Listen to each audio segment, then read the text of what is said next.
માંગરોળ તાલુકાના બોરસદ દેગડિયા ગામે આશ્રમશાળાના ઓરડાના બાંધકામમાં થયેલા લાખો રૂપિયાના ભ્રષ્ટાચાર મામલે માંગરોળ પોલીસે ટીડીઓની ફરિયાદ આપતા સંસ્થાના પ્રમુખ, મંત્રી, કોન્ટ્રાક્ટર, સરપંચ, તત્કાલીન તલાટી સહિત ભાજપ અગ્રણી હર્ષદ ચૌધરી સામે ગુનો નોંધ્યો હતો. પોલીસે આ ગુનામાં સુભાષભાઈ ચૌધરી, હર્ષદ ચૌધરી અને કોન્ટ્રાક્ટર ચિરાગ વસાવાની ધરપકડ કરી હતી. સુરત જિલ્લા ભાજપ પૂર્વ પ્રમુખ હર્ષદ ચૌધરી સામે સુરતના માંગરોળ પોલીસ મથક ખાતે ગુનો નોંધાયો છે. સાથે જ બોરસદ દેગડિયા પંચાયતના સરપંચ, તલાટી વિરુદ્ધ પણ ગુનો દાખલ કરવામાં આવ્યો છે. ફરિયાદમાં આરોપ છે કે બોરસદ દેગડિયા ગામે સરકાર દ્વારા આશ્રમ શાળાના નવા ઓરડા મંજૂર કરવામાં આવ્યા હતા. પરંતુ નવ ઓરડાને બદલે 08 ઓરડા જ બનાવવામાં આવ્યા છે. ભાજપના નેતા હર્ષદ ચૌધરીએ સરપંચ અને તલાટી સાથે મળી આશ્રમ શાળાનો એક આખો ઓરડો ચાવ કરી 5 લાખથી વધુનો ભ્રષ્ટાચાર આચર્યો છે. વિપક્ષની રજૂઆત બાદ તંત્ર દ્વારા તપાસ કરવામાં આવતા આ ભ્રષ્ટાચાર સામે આવ્યો હતો. આ મામલે માંગરોળ તાલુકા વિકાસ અધિકારીએ પોલીસ મથક ખાતે ફરિયાદ આપી હતી. પોલીસે પણ હર્ષદ ચૌધરી સહિતના શખ્સો સામે ગુનો દાખલ કરીને તેમની અટક કરી છે. આ મામલે પોલીસે ભાજપ નેતા હર્ષદ ચૌધરી સહિત 3 લોકોની ધરપકડ કરી છે. જગદીશ ભરવાડ, ન્યૂઝ 14 માંગરોળ. જી રૂપસિંહભાઈ, જે ભાજપના નેતા સામે ગુનો નોંધાયો છે, શું કાવતરું હતું અને કઈ રીતે ભ્રષ્ટાચાર કરવામાં આવ્યો હતો? કાવતરામાં એવું છે કે દેગડિયા બોરસદ ગામની અંદર 8 ઓરડાનું કામ મંજૂર થયેલું હતું માંડવી સબ ટ્રાઇબલ પ્લાનમાંથી. હવે અમને એવું જાણવાનું મળેલું કે 8 ઓરડાની જગ્યા પર 9મો ઓરડો એક આખો ખવાઈ ગયો છે. હવે એ ઓરડાનું બાંધકામ એવી રીતનું હતું કે 8 ઓરડાના પૈસા એ લોકોએ મંજૂર કરી દીધા. આ એના અંદર ઘુસાડી દેવાની આખી આ લોકોની એક પોલિસી હતી. એના ભાગરૂપે અમે તાલુકાની અંદર તપાસ કરી, અમે એટલે ટ્રાઇબલમાં પણ તપાસ કરી.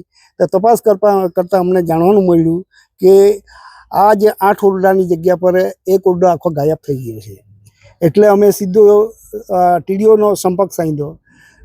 ટીડીઓ મારફતે અમને એ જાણવાનું મળ્યું કે આ ઓરડો બની ગયો છે, એનું પૂર્ણતાનું સર્ટિફિકેટ એ લોકોએ આપી દીધું હતું.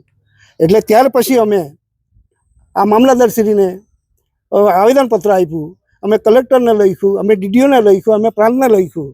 ત્યાર પછી પહેલા તબક્કામાં અમે આવેદનપત્ર આપ્યું, એની કોઈ અસર ના થઈ. ત્યાર પછી અમે બીજા તબક્કામાં પાછું ચલાવ્યું. ત્યારે પણ અમે કલેક્ટર, ડીડીઓ, પ્રાંત, મામલતદારને આવેદનપત્ર આપ્યું. મેં મારી સ્પીચ આપી. ત્યાર પછી એ બીજે દિવસથી આ ધમધમાટો ચાલુ થયો ને આ લોકોને પૂછપરછ કરીને આની ધરપકડ થઈ. કેટલા લાખ રૂપિયાની ઉચાપત થઈ હતી અને કોણ કોણ સામેલ હતું આમાં? એમાં 5,65,000 રૂપિયાની ઉચાપત થઈ છે. એમાં પ્રથમ નામ આવ્યું હર્ષદ ચૌધરી, કે જે જિલ્લા ભાજપના માજી પ્રમુખ હતા ને હાલમાં પણ તે કંઈક ઊંચા પદ પર છે ભાજપમાં. ને જે સુભાષભાઈ ચૌધરી જે છે તે આ સંસ્થાનો પ્રમુખ છે ને એ બધો હડતા કરતા છે અને વહીવટ કરે છે. ગત તારીખ 20/5/2025ના રોજ માંગરોળના તાલુકા વિકાસ અધિકારી શ્રીએ માંગરોળ પોસ્ટે ખાતે એક ફરિયાદ નોંધાવેલ છે.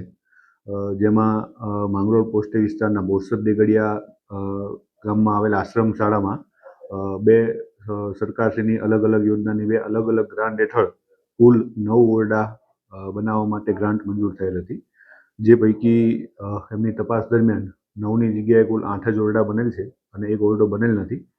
એ બાબતે ટીડીઓશ્રીએ ફરિયાદ આપેલ છે અને તેઓની ફરિયાદ મુજબ હાલ કુલ 5 આરોપી આમાં સંડોવાયેલ હોય એ રીતેની ફરિયાદ આપેલ છે.